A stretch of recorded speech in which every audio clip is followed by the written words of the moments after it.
India voice, आपकी सोच, आपकी आवाज। नमस्कार, खबर इंडिया वॉइस में आप सभी का स्वागत है। मैं हूं आपके साथ प्रज्ञा मिश्रा। बुलेटिन की शुरुआत करेंगे बड़ी और अहम खबर के साथ। तो सबसे पहले बात कर लेते हैं योगी कैबिनेट का बड़ा फैसला। एससीआर की तर्ज पर अब केवीआर बनाया जाएगा। काशी बिंदु क्षेत्र का गठन किया जाएगा। वाराणसी विंध्याचल के 7 जिले जो है इसमें शामिल होंगे।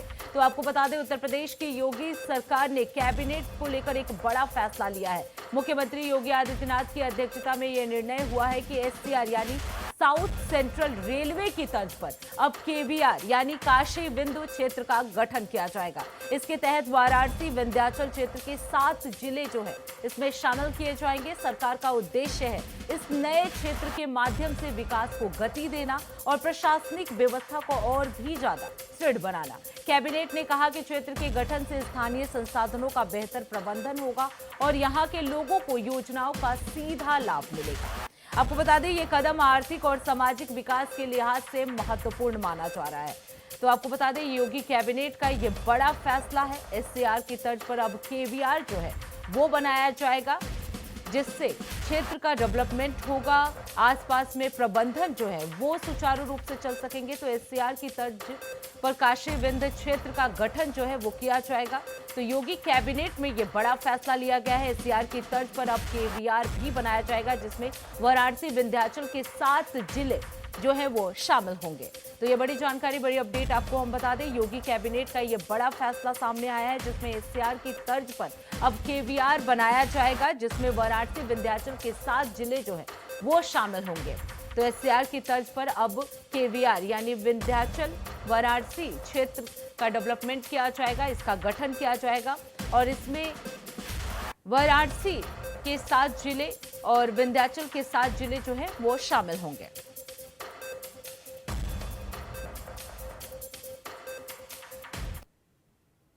अब सीधे आपको ले चलते हैं लखनऊ, जहां सीएम योगी आदित्यनाथ लाइव आ रहे हैं। क्या कुछ कह रहे हैं, चलिए आपको सुनाते हैं। चौधरी चरण सिंह जी की 123वीं पावन जयंती के अवसर पर आयोजित आज के इस किसान सम्मान कार्यक्रम में समारोह में उपस्थित उत्तर प्रदेश सरकार में मंत्रिमंडल के मेरे वरिष्ठ सहयोगी, कृषि और कृषि शिक्षा के मंत्री श्री सूर्य प्रताप शाही जी,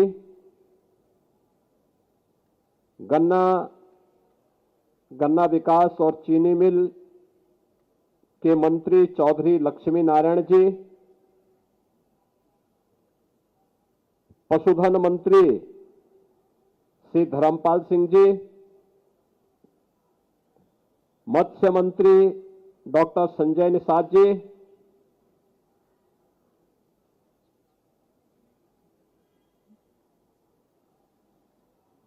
प्रदेश के व्यावसायिक शिक्षा विभाग के मंत्री श्री कपिल देव अग्रवाल जी,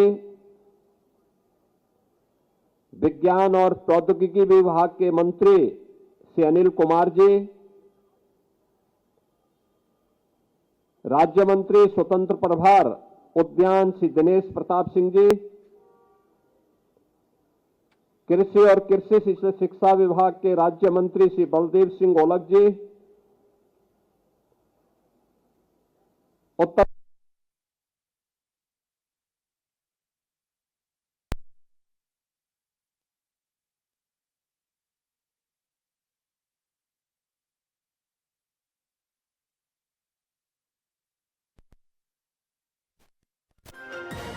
तो लखनऊ से सीएम योगी आदित्यनाथ को आप सुन रहे थे। मुख्यमंत्री योगी आदित्यनाथ ने एक कार्यक्रम में हिस्सा लिया। किसान सम्मान दिवस पर कार्यक्रम का आयोजन किया गया और इस कार्यक्रम में हिस्सा लेने के लिए सीएम योगी आदित्यनाथ जो है वो मौजूद रहे। इस दौरान किसान सम्मान दिवस पर सीएम योगी आदित्यनाथ ने किसानों को संबोधित किया। मुख्यमंत्री योगी आदित्यनाथ ने इस कार्यक्रम में हिस्सा लिया और किसानों को संबोधित भी किया। क्या कुछ उनके लिए किसान एजेंडे का हिस्सा ही नहीं था। चुनाव के अंदर लोग भले ही भाषण कर लें, लेकिन शासन की किसी भी स्कीम का पार्ट नहीं था।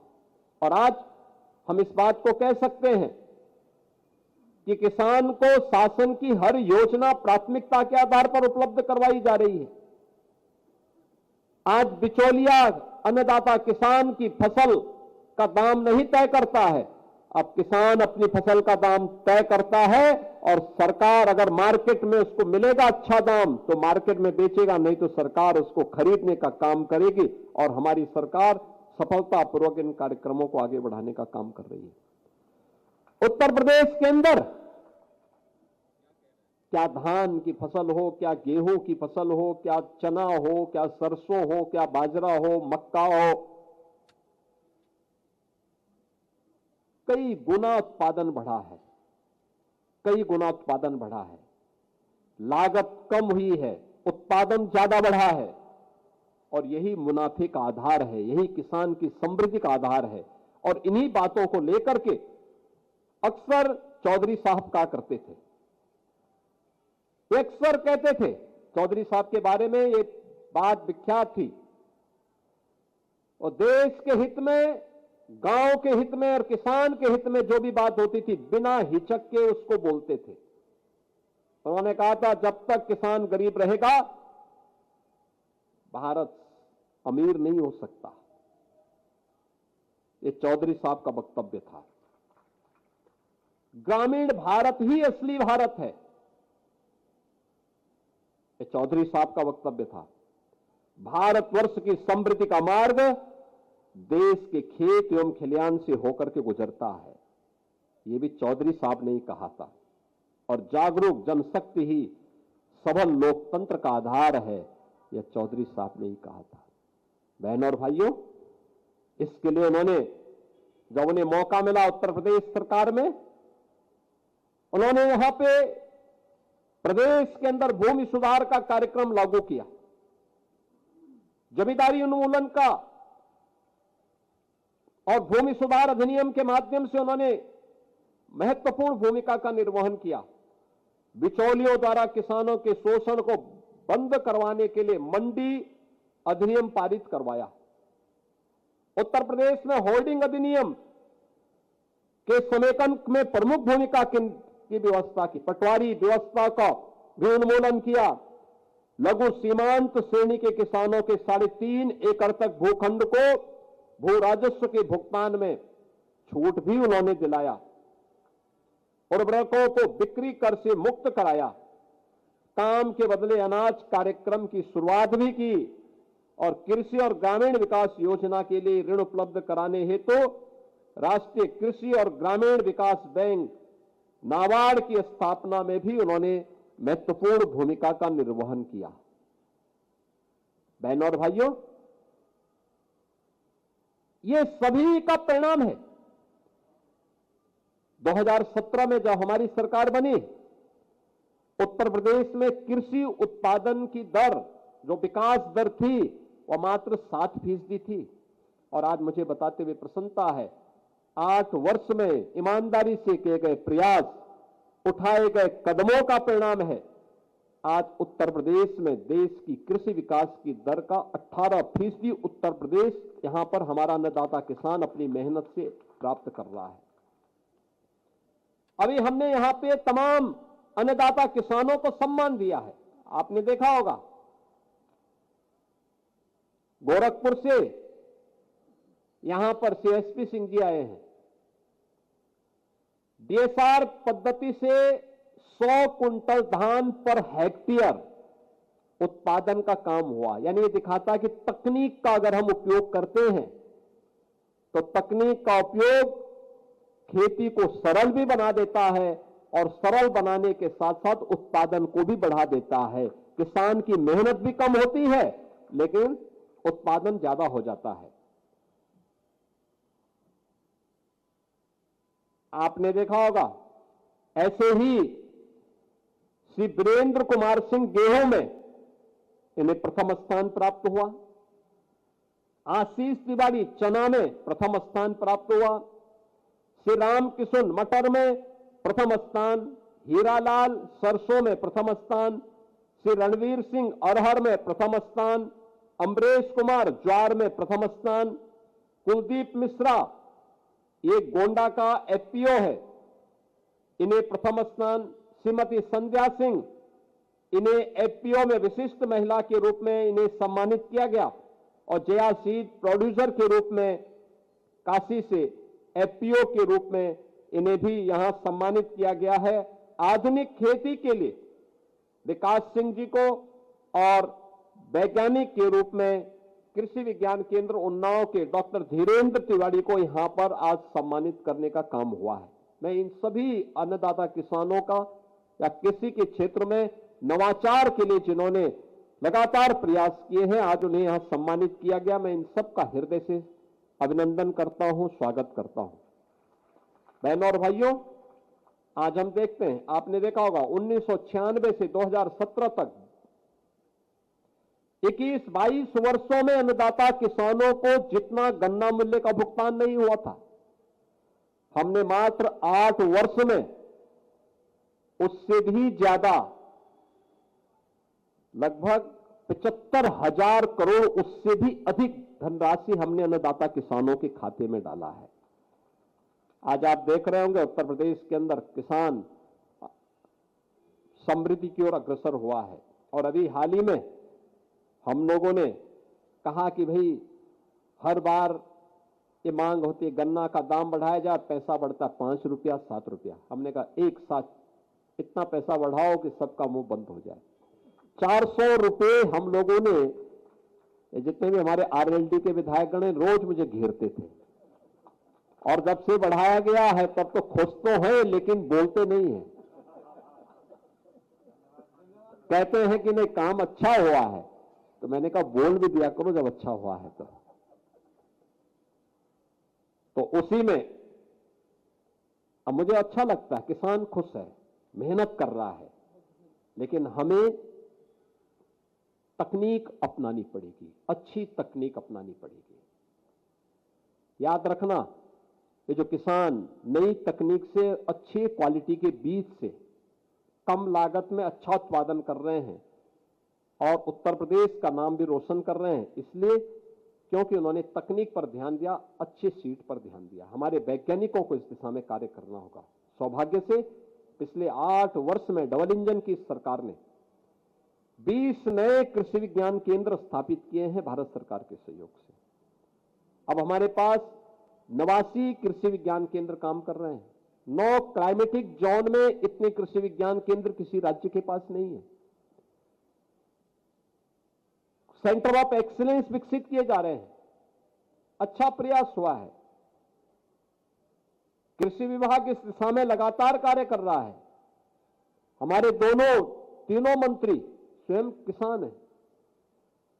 शाही जी भी देवरिया के किसान हैं। सरदार बलदेव सिंह ओलख यूपी और उत्तराखंड दोनों के किसान हैं।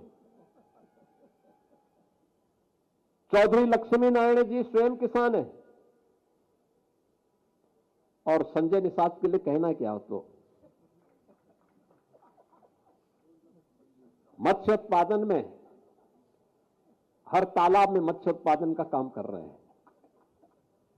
तो ये सभी व्यवहारिक धरातल पर कार्य करने वाले लोग हैं और उसका परिणाम भी हम सबको देखने को मिल रहा है। और आज यहां पर आपने देखा होगा कुछ नई चीजें हम लोगों ने प्रारंभ की है। एक, चौधरी साहब की स्मृति को जीवंत बनाए रखने के लिए लखनऊ में एक सीड पार्क बन रहा है।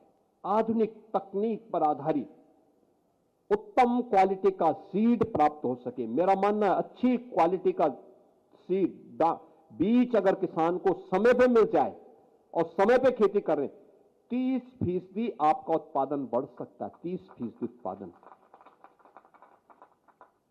यानी 30% उत्पादन बढ़ाने में बड़ी भूमिका का निर्वहन कर सकता है।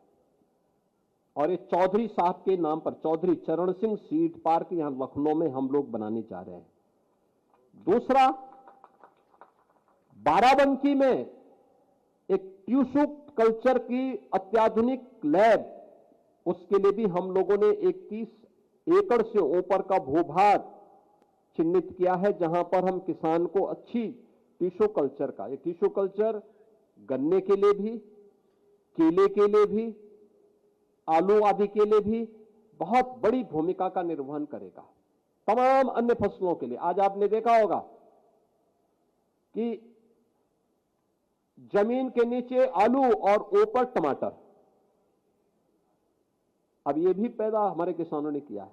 मैं गया था कई खेतों में, मैंने देखा था। अभी मैं बाराबंकी में ही गया था, पद्म पुरस्कार से सम्मानित हमारे किसान से राम शरण वर्मा जी के खेत पे। कहां है ये? तो है राम शरण वर्मा जी के खेत में मैं गया था। यानी नीचे आलू और ऊपर टमाटर, और अन्नदाता किसान है और 1.5 लाख का चश्मा पहनते हैं।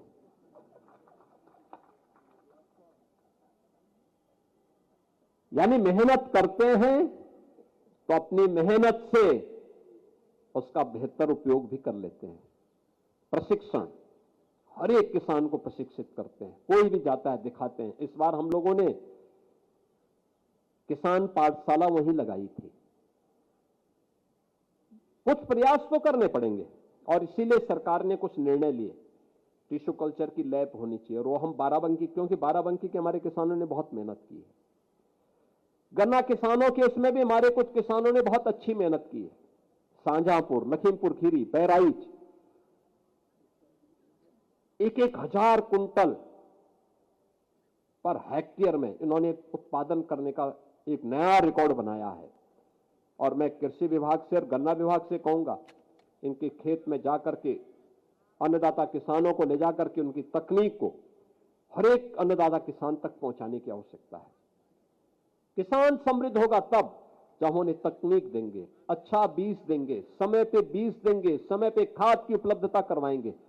और मैं एक अपील जरूर करूंगा, प्राकृतिक खेती जिसके बारे में प्रधानमंत्री जी का विशेष रुचि है, अगर कैंसर से बचाना है,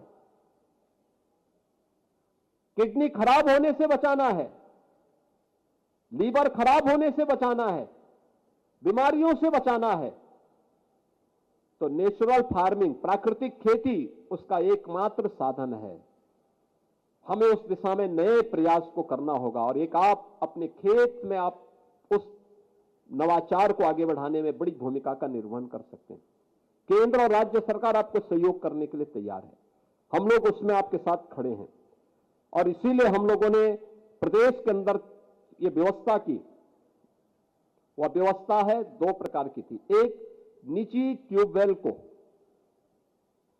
पहले बिजली के महंगे बिल देने होते थे। हमने 16 लाख निजी ट्यूबवेल से जुड़े हुए जितने भी हमारे अन्नदाता किसान थे, इनके ट्यूबवेल के ऋण को पूरी तरह माफ कर दिया है। राज्य सरकार उसका भुगतान करती है। हर वर्ष हम लोग लगभग 2.5 से 3 हजार करोड़ रुपए पावर कारपोरेशन के इस पैसे को देते हैं। उसका पावर कारपोरेशन फ्री में बिजली नहीं देती, उसका भुगतान राज्य सरकार कर रही है। 3600 करोड़ इसमें जा रहा है हमारा। अन्नदाता किसान की खुशहाली हो इसके लिए। और दूसरा, अभी हम लोगों ने परसों सहकारिता के साथ मिलकर के एक घोषणा की है कि सहकारिता के माध्यम से संचालित उनका एलडीबी जो बैंक है, उसके द्वारा जो 11.5% की ब्याज दर पर लोन किसानों को उपलब्ध करवाया जाता था, हम लोगों ने कहा नहीं, इसको अब हम लोग 6% की दर पर उपलब्ध करवाएंगे अन्नदाता किसान को। बहनों और भाइयों, इतनी बड़ी घोषणा है, इसका लाभ हमें लेना चाहिए, बाकी पैसा सरकार देगी। अन्नदाता किसान के हित के लिए सरकार वह सब कुछ करने को तैयार है जो किसान के हित में होगा, किसान जिससे समृद्धि के पथ पर अग्रसर होगा। अब योजनाओं के कारण स्पीड सुस्त नहीं, बल्कि सरकार के द्वारा किए जाने वाले प्रयास का परिणाम है कि अब तेजी के साथ निर्णय लिए जा रहे हैं। अन्नदाता किसान के हित को ध्यान में रखकर के सरकार के द्वारा निर्णय लिए जा रहे हैं। अब किसान के सामने सुरक्षा की कोई चिंता नहीं। अन्नदाता किसान के साथ सरकार खड़ी है और किसान हमेशा इस अभियान के साथ जो कभी सोच चौधरी साहब ने रखी थी, उस सोच के अनुरूप उसे जमीनी धरातल पर उतारने का कार्य कर रही है। आज के इस अवसर पर मैं एक बार फिर से जिन अन्नदाता किसानों को यहां पे सम्मानित किया गया है, उन सब का मैं हृदय से अभिनंदन करता हूं।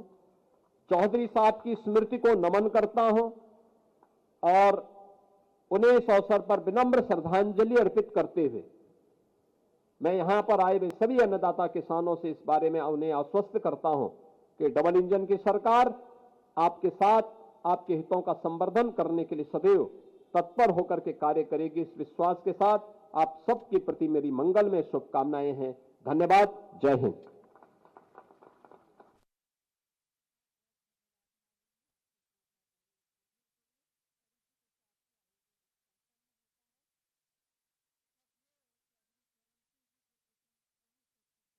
कार्यक्रम में वो शिरकत करने के लिए पहुंचे हुए थे। किसान सम्मान दिवस कार्यक्रम में वो उन्होंने हिस्सा लिया। इस दौरान सीएम योगी आदित्यनाथ ने किसानों को संबोधित किया।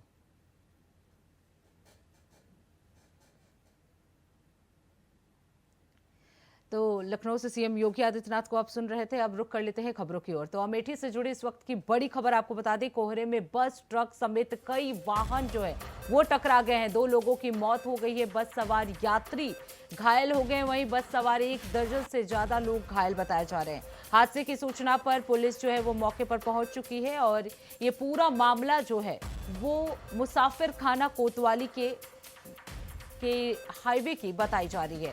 तो आपको बता दें ये बड़ा दर्दनाक हादसा हो गया है जहां 2 लोगों की मौत हो गई है। कोहरे में बस और ट्रक समेत कई वाहन जो है वो आपस में टकरा गए। अमेठी से जुड़ी ये बड़ी जानकारी आपको हम बता रहे हैं, जहां कोहरे में बस और ट्रक समेत कई वाहन जो है वो टकरा गए हैं। 2 लोगों की मौत हो गई है। बस सवार यात्री जो है वो घायल हो गए। 1 दर्जन से ज्यादा यात्री जो है वो घायल बताए जा रहे हैं। वहीं हादसे की सूचना मिलने पर पुलिस जो है वो पहुंची हुई है। अब रुक कर लेते हैं अगली खबर की। वाराणसी में घना कोहरा पूरे शहर और आसपास के ग्रामीण इलाकों में कहर बनकर टूटा है। विजिबिलिटी लगभग शून्य होने के कारण सड़कों पर वाहन रेंगते हुए नजर आए। वहीं चालकों को हजार्ड लाइट जलाकर चलना पड़ा। शहर और ग्रामीण क्षेत्रों में हालात बद से बदतर हो गए हैं। वहीं जिले के अधिकांश हिस्से कोहरे की चपेट में है, जिससे यातायात जो है वो पूरी तरह से बाधित हुआ है और सड़क दुर्घटनाओं का खतरा जो है वो बढ़ता जा रहा है। आपको बता दें, स्थानीय प्रशासन और पुलिस ने लोगों को सतर्क रहने की सलाह दी है। मौसम विभाग ने जिले में घने कोहरे की संभावना भी जताई है, जिससे जनजीवन जो है वो पूरी तरह से प्रभावित हो रहे हैं। हालांकि जनजीवन प्रभावित होने के बावजूद भी लोग अपने आवश्यक कार्यों के लिए सावधानी के साथ बाहर निकल रहे हैं।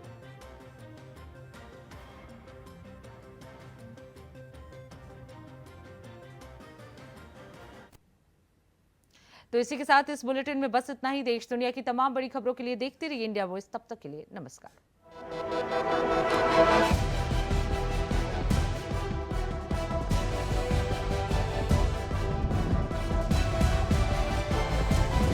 इंडिया वॉइस, आपकी सोच, आपकी आवाज।